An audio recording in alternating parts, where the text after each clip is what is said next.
So I was jobless other than my business. 2022, I had 3 weddings booked in November. I hustled so hard and I had 18 weddings booked for that month by the end of the year. Wow. Last year, not just weddings, but events too, 250. Here you're on a stadium, it's gone multi-viral across the entire world. Like, how did it happen? How did you go from being known as a wedding violinist, realistically? I don't look at you as a wedding violinist anymore. I look at you as a musical figure. I know I'm confident in myself to play the violin. If I'm just in a different area, you just practice and you get used to it and you learn on the go. That's why I get myself into these situations and then I just let them do what they need to do. Would you change anything? Or have you feel like you lived it the way you should? I've had weeks, every single day I wake up, something goes wrong. To have the good days, you have to have the bad days too, but also this is God telling me to get stronger for the next thing. My armor is just being built for the next chapter. When you know that and when you trust that, it's so much easier to work above that and rise above that. Evie, it's been a week. Cheers, my friends. Cheers.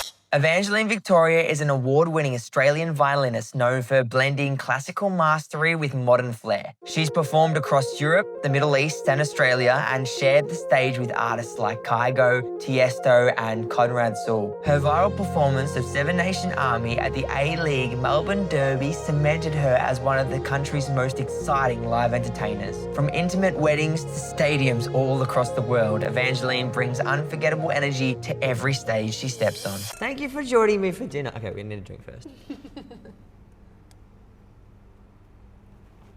Oh, that is lovely. Thanks for joining me. Thanks for having me. As I always say, and fail to say every single time, me, warehouse, so warehouse. Because obviously we're not in a restaurant, or, but this is beautiful. You know what? I have been looking forward to hanging out with you for a little while now. Yeah, it's been a while, hey? We haven't seen each other for how long? We went for a walk, didn't we? That was... That was like 4 months ago. Yeah. When? Where? Around the Marby, remember? Oh, yes. I'm thinking about the walk we did in Craigieburn No, 2 years ago. When you didn't even have your car then. My car? Remember you got a new car? Yes. I didn't have it then. And you didn't do the sock. Yeah, there was a lot of things back then. Oh my God. We've got lots to catch up on from our walk in Maribyrnong. How are you, by the way? It's an absolute pleasure. I love, as you know, everything you do. Thank you. Everything you're about. You are the epitome in this industry of like kindness, compassion, talent, but like warmth. And that's a huge thing to be, because like you're only maybe half of them, like in the industry. A lot of people are only like maybe 1/3 of each one of them. I mean, so it's a bit of a rough industry. But I want to go back, and I'll let you have a few little bites of pasta because I really want to know about the start of your 20s and growing up, and like, were you like destined for this lifestyle? Like. I don't think I had any idea of what I was going to do when I was 20. Where was I when I was 20? I think I just moved to Melbourne from Bendigo. Maybe I did that. No, that was when I turned 20. I just moved to Melbourne to go study at the conservatorium. Yeah. I'd done a year of music theatre the year before that. And yeah, I was kind of thrown in the deep end. So I'm an only child, right? And my parents had me a little bit older. Yeah. So growing up, like, I was around a lot of mature people. Yeah. But also they took a long time to kind of let me have independence. So I feel like my 20s have been almost trying to figure it out, like the independence thing. And especially from being comfortably living at home with my family as a teenager, and then I got accepted into the conservatorium, and I had like a month to move to Melbourne and come to terms with the fact that I was moving to another city. Yeah. And then navigating that city, and like Bendigo is so small in comparison. It's great. It's a mining town. It's like there's so much culture there, but it's like I was absolutely thrown into the deep end. I remember my mum came to Melbourne with me one day and was like showing me how the train lines worked, and she showed me the city, you know, like how Melbourne City is like a grid. Yeah. And you've got like King William, Yep. Queen Elizabeth, Swanston. I forget the rest after that. Yeah, all the other streets. Or like Flinders Lane, Yeah. Collins Street. Like little, she was teaching me this, and then she was teaching me how to like use the train lines, because we don't really have train. We don't have it. We have like the V line. Yeah, you got in horse and carriage in Bendigo. Bendigo. Gosh, not bad. We have buses, but like understanding the train line and everything. And I remember Mum saying, "Okay, so you're living in Moonee Ponds, so you need to get on the Craigieburn line." Yeah. And then I was like, okay, I remember that. And then I just wait for the Moonee Ponds stop. And then one day I jumped on what I thought was the Craigieburn line, and I waited for ages, I feel like, for Moonee Ponds to come up. And it wasn't until I got to Cranbourne that I realised that I got on the Cranbourne line, not the Craigieburn line. Oh no. Yeah. And you ended up in Cranbourne? And I stayed on the line, and like I don't know what happened. I was just like in my own world. I was like just patiently waiting. I was so out of my own depth. I'm like, where am I? Yeah. So, and because I couldn't afford an Uber back into the city. I jumped back on the opposite line and then went all the way back into the city, and then yeah, that was a adventurous day. So that's like discovering your 20s 101, isn't it? And then talk me through. So you went to conservatorium. Yeah. Conservatorium. The conservatorium. The conservatorium, right? Yeah. Is classical music as scary as like TV and like all those movies make it out to be? Because I sit there and I look at classical trained musicians and I'm like, fuck, this is like the SAS Australia of musicians. Like, this is intense.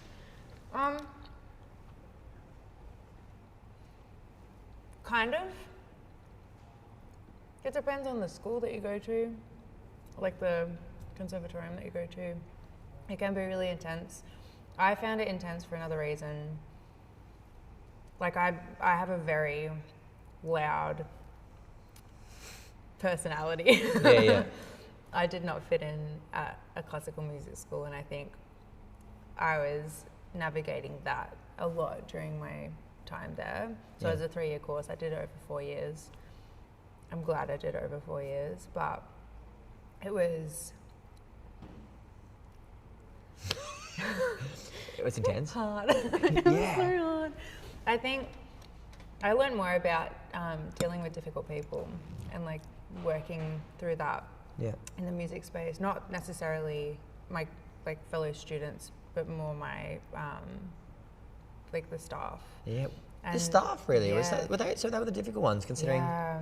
And like I'm not the only one that had similar experiences, but I feel like I was the only one for a long time that did anything about it.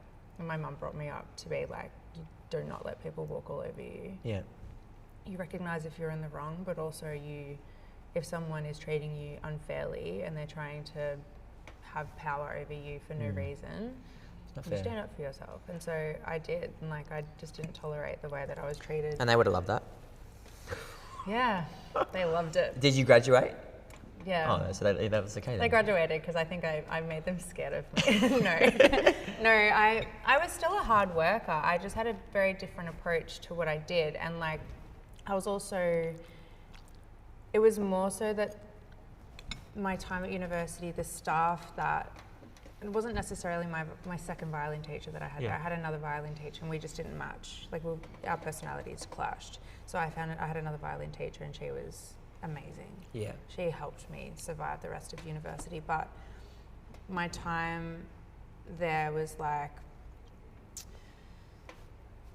navigating the studies, but also trying to get work in the industry.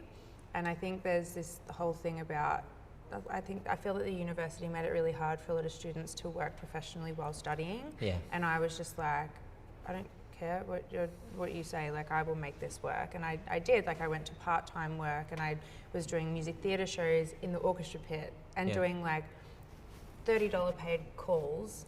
Whoa. For like an entire season. Then my last year of university, I did 21 productions in the pit as a violinist and violist.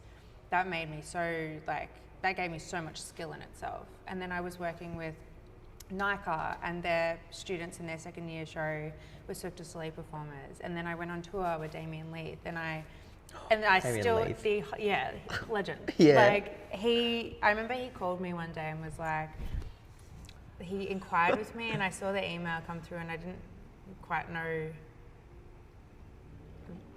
who it was or why he was emailing me. You're like, hi, Damien. And he called me randomly on a summer's day, and I remember being at the beach, half asleep at the beach, and he called me. And he's like, hi, Evie, this is Damien Leith. And I heard Damien Rice. And I was like, I'm dreaming. Sorry, hi, Damien, sorry. Did you say Damien Rice? He's like, no, but I've worked with Damien Rice before. And I'm like, who am I talking to? Damien who? Yeah, and he was like, I'm coming to Melbourne and I'd love to have you put together like a string quartet for my concert. And I was like half asleep still, so I'm like, okay, can I give you a call back? And I told him, I was like, I'm just at the beach right now and I'm half asleep. I'll give you a call back in an hour. And I called him back and he was like, so I need a quartet. I've got a violinist coming with me from Sydney. And wow. Was it a big show? It was just like his like solo show, and he had the string quartet, which was us, and then a guitarist, Eric, and then we just toured regionally.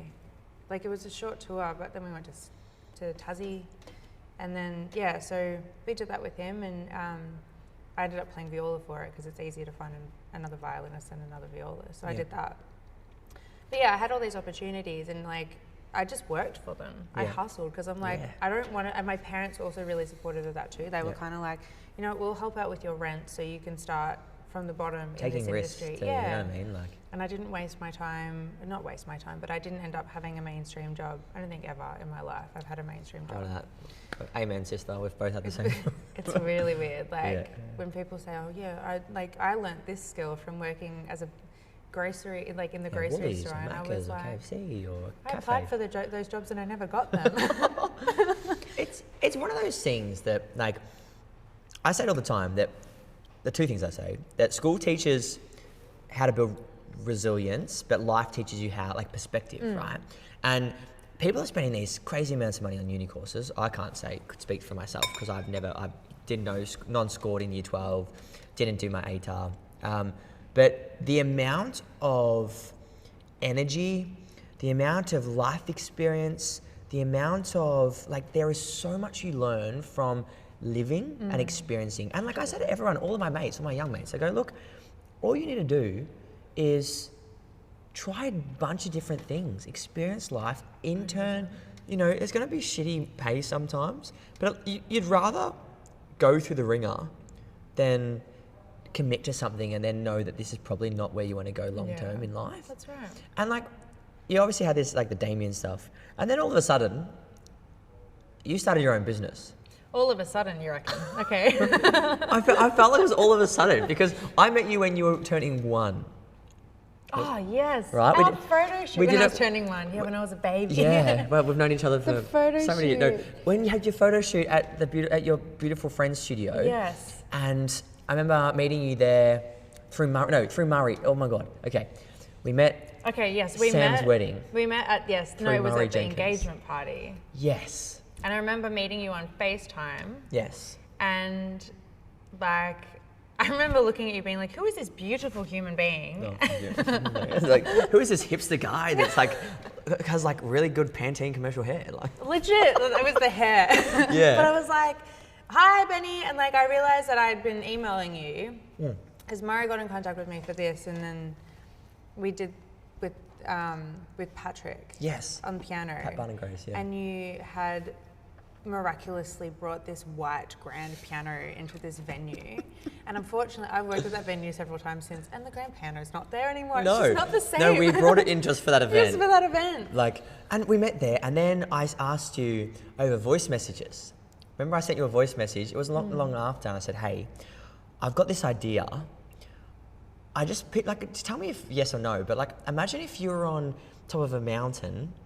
Oh, yes. And we had a camera and we had like fireworks and we had like a Christmas special. And I was like, I remember thinking, I'll believe it when I see it. I don't think I really knew. You were like, yeah? Yeah, I was like, yeah, that's cool. Please choose me, like, to play violin. But at the same time, I didn't really know who you were in the sense of like how big of a believer you are in just making stuff happen. Yeah. And like, at the time I was kind of like, okay, sure. Yeah.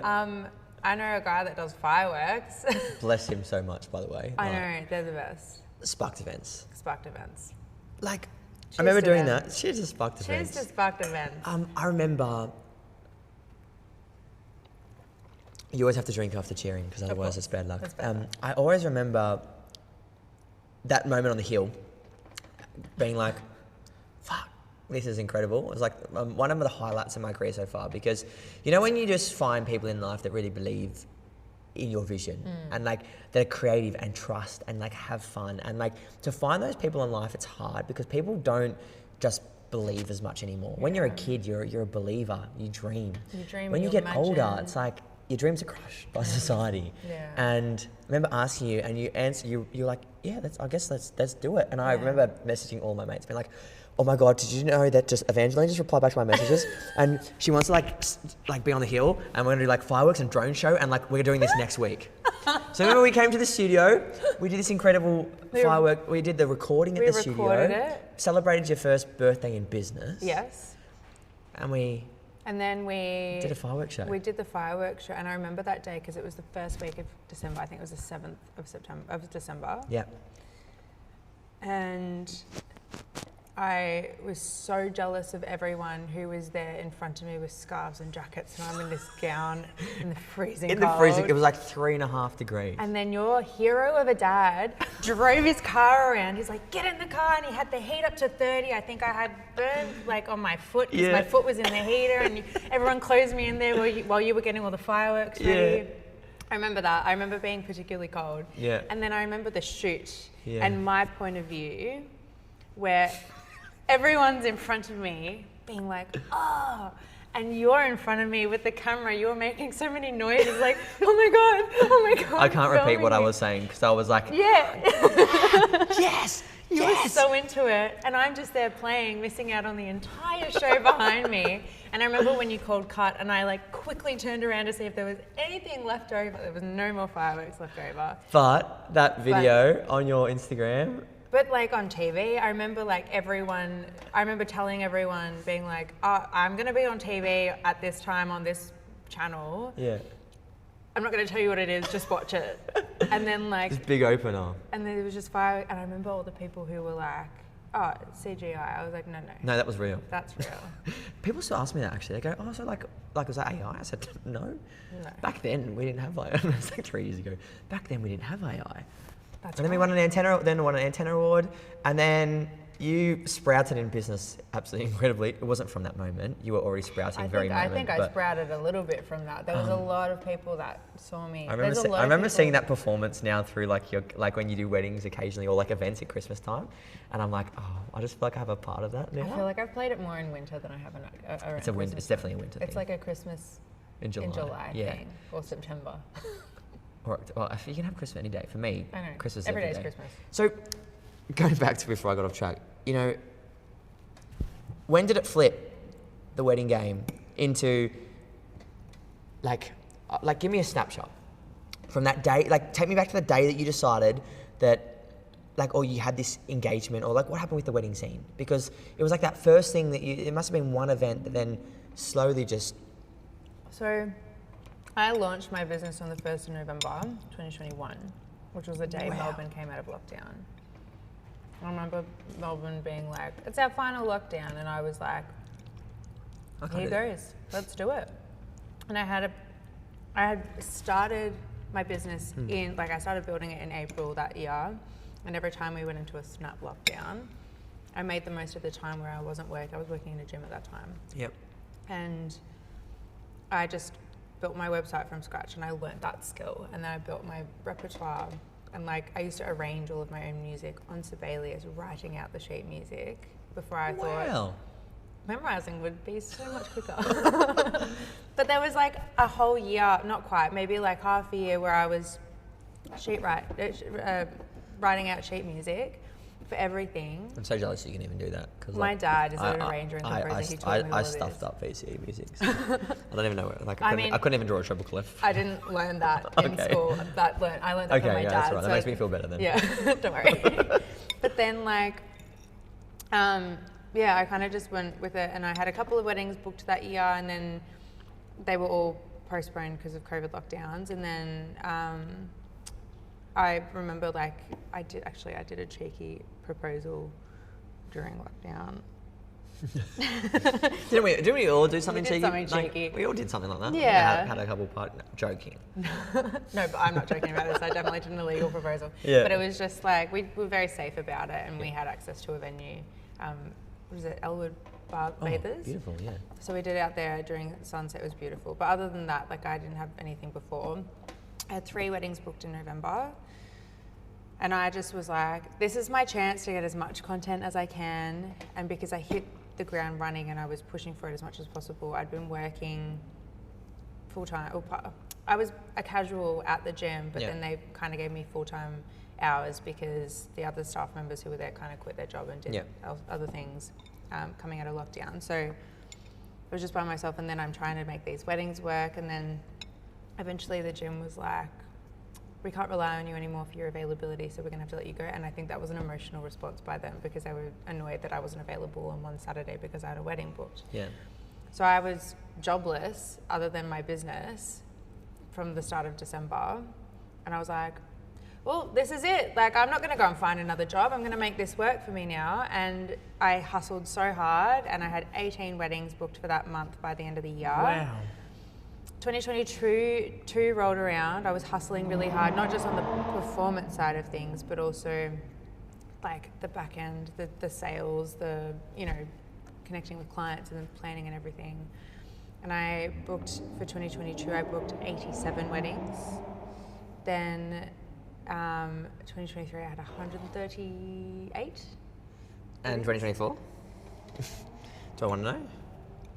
Last year, not just weddings, but events too, 250. I was very tired. I was so tired. And then I can only imagine the influx now.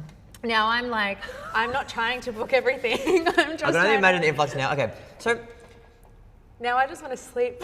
you're the content queen. Okay.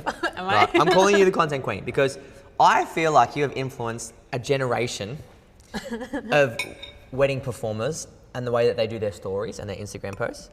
I wholeheartedly believe that you started the beautiful letter. I think that was you. Like, because I saw you doing it first, and then I saw everyone else doing it beautifully because they can, you know what I mean? Like, they're allowed to do that. But I remember seeing that you are so good on the 0.5. You're the 0.5 queen. And I've learned, I use 0.5 because of you. Really? 100% I do. I thought you taught me 0.5. Oh, I'm happy to take that. But I learned it off you. We learnt together how to do 0.5, right? We didn't invent it. Thanks, Apple. Yeah, thanks, Apple. Came up with that Not one. sponsored. Not sponsored. But you're the queen of personal brand. You're so authentic. You're transparent. You from your car karaoke's to you behind the scenes at some of the biggest arenas in Australia now. Is that, like, obviously your talent is the reason why you've been so successful, and your attitude to work and your clients. I remember speaking to you about, why don't you outsource some admin and stuff? And you were like, no, I like to get to know my clients well. Yeah. Right. That's one characteristic that's why people keep working with you. But do you think that the consistency in your personal brand has really led to... I'd like to hope so. Like, you've been so consistent every wedding. Have you missed a wedding? Have I missed on a content, wedding? On content, not as a violinist. I haven't missed a wedding. Yeah, it's wood, I think. This is wood. No, there's some weddings where, like, I haven't taken content, and for no other reason other than, like, I just need to focus on performing. I am, like, undiagnosed. I don't know, like, if I have a little bit of ADHD in me, or like I can get overwhelmed sometimes, and sometimes I just need to focus on performing. And yeah, so sometimes I do miss it, and like I actually feel really bad when I don't post after someone's wedding, but at the same time, it's not my job. No. I do that. That's a me thing. Yeah. And I have had this rule with myself when I started my new Instagram, because I used to have another account when I was doing the fitness thing. And I used to post because I felt like I had to post. And it became really, really unhealthy. I post now I do not post unless I feel genuine joy about what I'm posting. If I don't feel like I can look back, I watch back on my stories, not all the time, but I watch back on my stories and I'm like, ugh, like that makes me laugh, or that brings me joy. Or it's you. Yeah. And like, that's what I do, but I don't let myself post unless it brings me joy. Otherwise it starts to build that really unhealthy relationship with social media, which I think is so easy to fall into. I have fallen into it, like over summer, I felt guilty that I wasn't, because I had time off. Can you believe it? And in those 3 weeks I took off, I didn't post anything. And I remember Mahmoud from Sparked Events messaged me being like, I noticed you haven't posted anything, just checking in, you're okay. And I started to feel guilty that I hadn't posted anything. And I was like, no, I'm fine. I'm just like, kind of just being really present. Yeah. And I find that keeping that rule in place with myself, it means that what I do post is more meaningful. And it means that I have a better relationship with my social media, because it's so easy to get like lost the compare game, and it's very easy to get lost in that. And then I find that I'm posting stuff that isn't truly me, or it's like put on or something like that. Whereas like the stuff with like the car karaoke, that started one day because I was so exhausted, and I remember being in the car driving. It was winter, but the sun was streaming in, and you know when you're warm in the car and you kind of feel a bit dopey? Yeah. I felt like that, and I was like, I need to get into a high energy state. So I played like some Michael Bublé song. Yeah, it was like feeling good maybe. No, it was Higher? I don't know. I don't know that song. I probably do. You know you have it. When you're working, I don't know the words. I'm an instrumentalist. You're a singer too.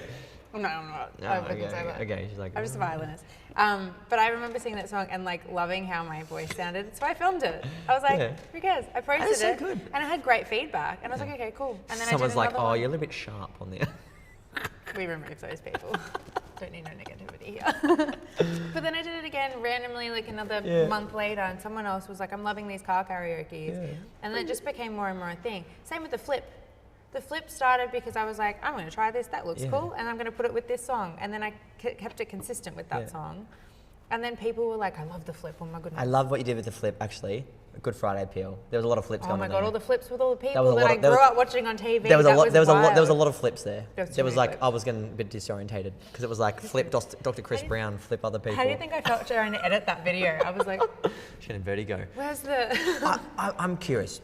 When you, like, how did it happen? How did you go from being in the wedding space, cause known as a wedding violinist, realistically, I don't look at you as a wedding violinist anymore. I look at you as a musical figure.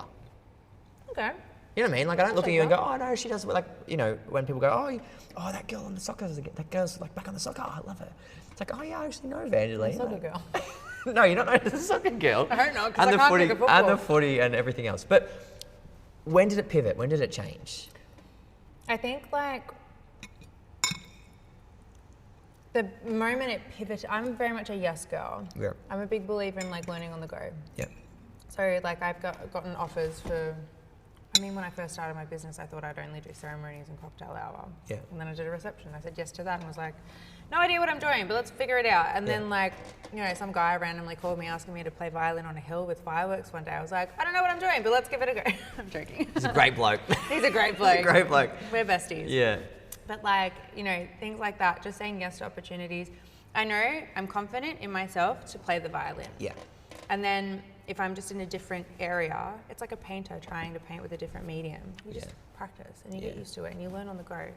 So that's why I kind of get myself into these situations and then I just let them do what they need to do. And did you get a phone call for this for the first time? Like, remember, like here you're on a stadium. It's gone fucking viral across the entire world. Yeah. And then you went to bloody Doha. Where'd you go? Yeah, Dubai. Doha. You know what I mean? Like just a casual Friday night. Casual. Like, so talk me through that moment. How did that feel? So I remember I was driving to a gig, probably. Yeah, singing Michael Bublé. Probably, yeah. I think, I got this phone call in the middle of my car karaoke. Yeah, you're like, It wasn't a good start. No, yeah. I was pretty shitty. No, I got this phone call from Leighton. Yeah. From Unplugged Entertainment. I had worked with him, not even worked with him, I'd never spoken to him, but I'd worked with his artist at another, I think, a christening. Oh, wow. In 2022. It must have been a big christening if Unplugged's getting there. Oh. Yeah, well, like they had Andrew Loadsman and Mark Lucarelli, and they were booked by gotcha. Leighton. Yeah. So I contacted him once on that occasion, and that was the only conversation I'd ever had. So then he randomly messages me one day saying, "Hey V, are you free on this date? It's a Saturday night next week." And I was like, who's messaging me? And I go back, scrolling back up, I'm like, oh, it's like Leighton from Unplugged Entertainment. And I was like, hey, I actually am. And so just the universe is aligned. And this is this like peak wedding season? Peak wedding season. It was and you had one Saturday free? Sorry, the 6th of April last year on a Saturday night. Let me preface as well. You're never free on a Saturday night. I had a wedding on the Thursday. I had 2 weddings on the Friday. I had a bridal shower that morning, and I had 2 weddings on the Sunday. So it was a packed week, but nothing on the Saturday night. And I remember leading up to it, I was thinking like, I'm trying to book something on this Saturday night. Nothing was sticking, and I remember thinking, the universe you know what? was just waiting for I'm going to appreciate the day off. Yeah. Which I didn't end up getting. Anyway, he called me and was like, "Are you free next Saturday?" I was like, "Actually, I am, yeah." Yeah. And he was like, "So you're going to be doing like a feature for Melbourne Victory?" And I just thought it was a corporate thing. When you go sit, a corporate box in the stadium. And I had done an event for Melbourne Victory previously. I did their Victory in Business luncheon in February that year. And I still thought they were rugby then. Oh no. I still thought they were rugby up until I walked up the race onto the field during the sound check. So anyway, but before Leighton had told me what I was pleased, like, you're doing a minute and 15-second track of 7 Nation Army. I was like, interesting choice, okay. That's a vibe, whatever, easy, let's go. And it didn't give me any information about, he was like, you'll be on the field, so don't wear heels. And I was like, do you know who I am? Yeah, I'm wearing heels. I live in heels. Yeah. I ended up wearing sneakers. Yeah, with a slight heel on. With no heel. No heel. I was just flat sneakers, leather pants, and a random crop top. Which the pants became almost as famous as the original video. Yeah. Anyway, I told my friend Dana about it, and she works in events as well. And I was like, oh, I'm doing this random gig, and I showed her the brief, and she was like, Evie, this is a big deal. I'm coming with you. I was like, okay, if you want. So I told Leighton, because Leighton couldn't be there himself. So I was like, my friend Dana wants to come. Is that okay? He was like, yeah, I'll get her name on the list. We arrive at Amy Park, and she was more convincing about being there than I was, because she was like, hi, I'm Dana representing Unplugged Entertainment today, and they had her name ticked off. And then I was like, hi, I'm Evangeline. I think I'm playing violin here today. And they're like, oh yeah, Evangeline, we've been waiting for you. They had a room with my name on it. Cool. They took me up. They gave me a lanyard, and Dana freaked out. She's a massive soccer fan too, this is why she knew what was going on. And it said FOP on there, Field of Play, which is the places we're allowed to go, and she freaked out over that. And I still hadn't I still thought that I was going to be taken to a corporate box to perform in later that night. They walked me up the race, which is like the tunnel, took me into the middle of the field, and then it kind of hit me. Then I was like, oh shit. Oh. I'm playing in Amy Park. Yeah, and then did our sound check. That went really well. Had a couple of hours to kill. I'm really glad that I had Dana there, because I was like really nervous now, and I'm trying to see me in the field on TV. Yeah, like I don't even know if that was televised. No, it wasn't televised. Actually, no, that one wasn't televised. And then got ready for it and came out to perform. The whole stadium went black before I started performing. That was scary. And I have in-ears in, so I can hear the track. Yeah. So I can't hear anything. I could imagine being near you. It would have been like the echo would have been like. Oh, it was the echo is insane in a stadium, especially when you're in the middle of the pitch and the speakers are over there. It's like 3 to 5 business days before it reaches you. Like you have your in-ears. Yeah, crazy. so I have, but the thing is with in-ears is that they block all the outside sound. So I'm just like on this pitch in front of so many people. You don't know if they're laughing or crying or like I don't know booing anything, or. because I feel like I'm in a room by myself. I can't hear anything. Anyway, I performed. Went well. Loved it. The song came on. It was like familiar. I'm like, here we go. And then finished the performance. Saw my face up on the screen at one point. I was like, that's cool. Yeah. And then walked off the pitch, and Dana was like, she'd filmed the whole thing, and she played it for me She's like, you can't hear you Oh, because you can hear all the fans. This gives me goosebumps. Like you can hear everyone like singing the theme. That's right. Yeah, I mean. And then anyway, I was like, well, that was really cool. Great, let's go. I know we watched the game and I didn't know what was going on. Yeah. You're like, why don't they have a rugby ball? Like, yeah, actually, yeah. It was during the sound check that I walked past a soccer ball, and that's when I realised. This is not that's rugby. what this sport is.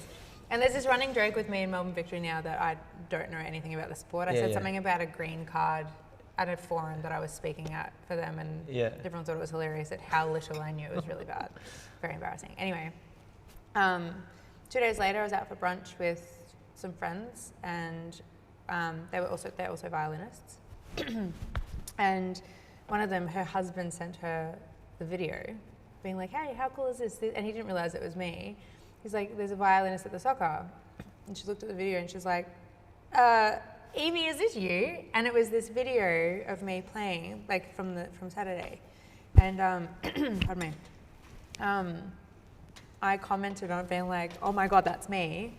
That comment got pinned, and then all of a sudden my phone started blowing up. People realizing it was me, and then Melbourne Victory tagged me, and A-League tagged me, and and it was being shared everywhere, and like the comments and the messages and the follows. It was really overwhelming, and it was so exciting that all this was happening, but like nothing got done that week because I was just so overwhelmed. I like post like an Instagram post, and I freak out that week. You know what I mean? Like this is like you're going like mega viral because there was like 2 or 3 videos that went ballistic. Over 50 million views across 4 platforms in the first 2 weeks for the original video. Yeah. And there were so many duplicates that I kept seeing on Facebook and like unladded Bible and all the other places. Like people were like sharing their own everything. And then they asked me back at the start of May to do another one, and that's when I played Free From Desire, and that one also went viral. That video that I posted on my page has 2.1 million views, and I'm not someone who looks at numbers and stuff like that, but like to see numbers like that on a video that I had posted. And so many people were watching. But it just became a thing, and then I'm getting asked to play Seven Nation Army and Free From Desire, and it's like, well, this is a church ceremony, so I don't know how we're going to fit Seven Nation Army in here, but we'll see how we go. And since then now, I wouldn't say your life has changed because it's always been you authentically. You've been performing, you've been, gigging. You've done, like, I feel like all the things you would have seen as a kid that you wanted to tick off, you've probably ticked off quite a few of them now, knowing that the Good Friday appeal, you were on Channel 7 Sunrise or the Today Show. I did the Today Show, I did Good Friday appeal, I did Gather Round Barossa. You flew overseas, you performed, I performed and you did Carlton too? I played a game for Carlton. We're not doing too well. I didn't play a game for Carlton. I played violin for Carlton. I was going to say, we weren't doing too well that game, No, I'm just, they didn't have a good start to the season. No. It's because Dan Gorringe kept jinxing them, I think. Yeah. And then there's been so many things ever since. If you had to go back and tell 23-year-old Evie, which wasn't too long ago. You know what 6 years ago. If you had to tell 23-year-old Evie a piece of advice before all this happened, what would it be? Would you change anything? Or have you feel like you've lived it the way you should? I went through everything. I'm a big believer in like the universe or God or whatever you believe in. Yeah. It takes you through what you need to go through to make you strong for the next chapter.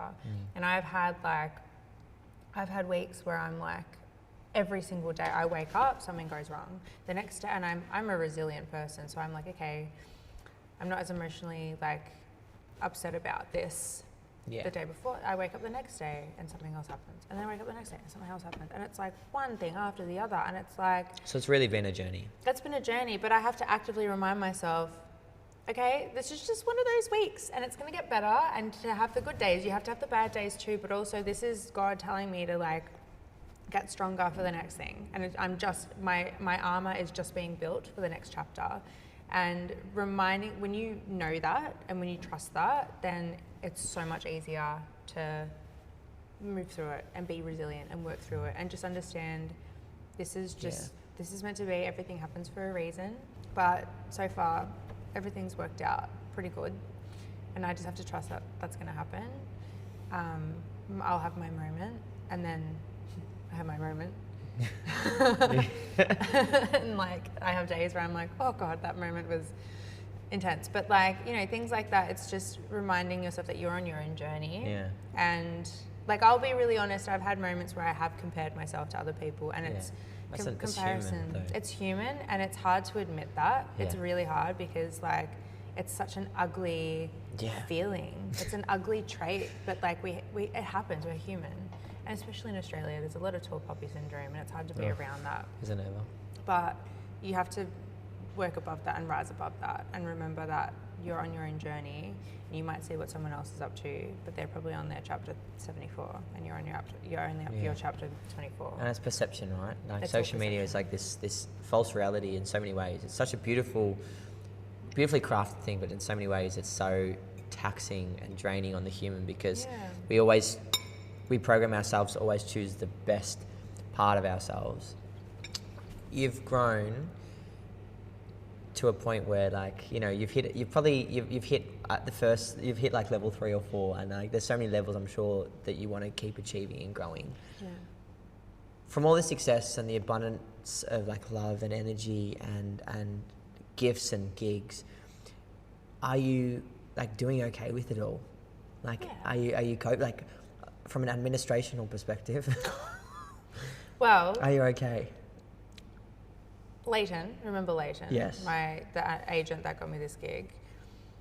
He very quickly became a really big part of my life. Yeah. And I asked him to become my manager. Yeah. He manages all my corporate work and occasionally weddings when I'm taking time off. Yeah. I would be a very emotional ball on the floor. I get 5 emails and I'm screwed, man. Oh my God, I'm never showing you my inbox. Okay, I don't want to do it. No way, no thanks. But but the thing is with Leighton is that he not only helps me with the workload, he's there as a friend, he's there as, he helps me with advice. We were having a joke the other day about how our relationship is like, sometimes he's like my dad, sometimes he's like my uncle, sometimes he's like my brother, sometimes it's like I'm his mum. Yeah. We have like such an amazing relationship where he's so supportive through everything. And then with Qatar, when I was flown to Qatar, which that was I got that call 6 days before I flew out. I had 6 days to learn 5 songs. Actually, I had 6 days to learn 4 songs, and then the day before I left, we found out who the qualifying team was, and I had to learn their theme. Leighton couldn't make it, so he worded up my partner and basically trained my partner to be his assistant manager. And so we were away. Look at the family. And Michael was like, I'm not here as your partner, I'm here as your manager. And he was his amount of professionalism. He did the same thing for the Carlton game. Yeah. He managed that one because Leighton couldn't make it. You're like, oh, my boyfriend's like, this man's got lots of talent over here. You know what I mean? But he takes it so seriously, and I think because his heart's in it even more because I'm his partner. He's extra protective, but he's also so mindful about representing my brand too. But yeah, without the two of them, not only them, but like the people, my support network, my friends, my family, everyone's so supportive. Even just having friends that understand that I'm really time poor, and the time that I do give them is, they take that, they know it's really quality time. Yeah. And you know, it's just having that support, it makes a world of difference. And like, unfortunately in the last year, I've also seen the people that aren't my true friends, and it happened, and I'm grateful that I've been able to learn who the not true friends are in such a gentle way. Yeah. But I'm doing okay. It does get overwhelming sometimes, and like, I cry a lot, but I also laugh a lot. And I'm grateful every day that I get to be human, you know, doing what I do. That's right. And human, and happy and healthy, and like fortunate enough to live in my own apartment with you know, my own bed, and like be able to buy groceries and, you know, cook for myself and exercise my body and things like that, and then also play the violin.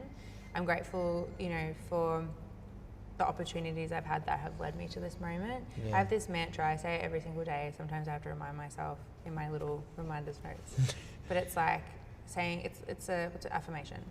I believe something wonderful is going to happen to me today.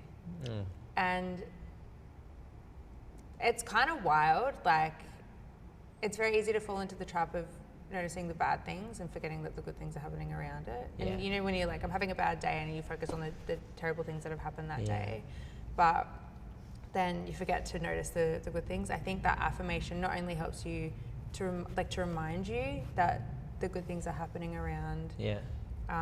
but also like it's a mantra, like you're kind of manifesting it. And yeah, like it's kind of wild how it all works. As my mum would say, everything happens at the right time, place, and sequence. That's right. For the person that it needs to happen to. It's about trusting the process and living in the gain mentality. And we're all human. We've got this opportunity to live on this earth. Yeah. And it's how we show up every day, and what we make of it is really special. And that's just, it's good to hear that you're really have got the right, beautiful people that really comfort your journey. I want to close and ask you, to good old BennyGregs over here, in my really long existence on this planet, 23 years. That still blows my mind. You've lived like 4 people's lifetimes, and like you're only 23. It still blows my mind that I get to sit in and have dinner with all the people that I like look up to, but also value, that are like my good friends, which is kind of wild for me anyway. That's so cool. Right, and I haven't even had more wine. What advice do you have for me? Because as someone that's living and has gone through the trials and tribulations of life and has been through so many beautiful and challenging things, do you have any advice? I think I have 2 pieces of advice. It's something that I would give my younger self as well. Say yes to opportunity, because you never know where it's going to take you. And I think being afraid of an opportunity is why so many people miss out on their shot. I think you're very good at that anyway. I think you're a risk taker in the best way, and that's why you've been able to achieve so many wonderful things in such a short period of time. Yeah. And like, I can't wait to like, I mean, we're going to catch up many times before this, but like, I can't wait to catch up with you when you're like 50 years old and be like, okay, so what have we done? And you tell me you've owned a restaurant, and you've been a professional chef, and then you wrote a song, and then you've toured the world with Beyonce, and then like all the things, you know, like that's what Beyonce's gonna be old by then. Beyonce. She's gonna be like 75. It's okay. Wow, that's scary. Yeah, let's not go there. That makes me scared. It's a flashback. I just saw my whole life flash before my eyes, and I was like, Elton John's not here anymore. It's crazy. Don't. Let's not go there. Goodbye. I'm not in the mood to cry. But also just like remember that everything happens for a reason, and that the bad days are there so that the good days can be there too. The more that you feel, the more highs that you feel, and the more lows that you feel means that you're healthy. I think that, think about all the people in the world that have to rely on drugs and medication to stay like flatline because they're too scared of the lows. But it's like with the highs, well, with the lows means that you're able to have the highs as well. And I think it's super important to just trust the process and just let life take you on the journey that it's on. Follow your heart. You know, if your heart is telling you to do something, do it. Yeah. Can I give an example? Actually, something crazy that happened this week. Yeah. There's a show on Netflix called 20's. Oh yeah. I watched that, not the weekend just gone, the weekend before. And it's such a wholesome movie. Yeah, yeah. And there's an actress in it, or there was a character in it that reminded me so much of my Zia Laura, who is my mum's best friend. Yeah, and my Zia Laura she never married, never had any kids, so I'm like a daughter to her. And I don't know, in that moment I was like, I didn't think to message her because it was a bit late, so I just sent her flowers. The next day I got a phone call, and she called me and she was like, wow. She's like, I was in a really deep, dark place today, and then these flowers arrived. And that's just because my heart told me to follow your heart. Yeah, and things like that, it's like, I just wanted to do it just to brighten her day a little bit, but it meant so much more. And that's the thing, like, when your heart tells you something, I feel like it's telling you something for a reason. Yeah. Follow your heart, say yes to opportunities, trust the process. Look at that. It's been so lovely having dinner with you. Thank you for having me. And I feel like you need to have some more pasta, because yes, I feel didn't like need enough. I told you that these conversations are always in favour of me, because I get to eat the pasta and listen to great people talk. Cheers to that. Cheers. You're amazing, my friend. Thanks, Benny.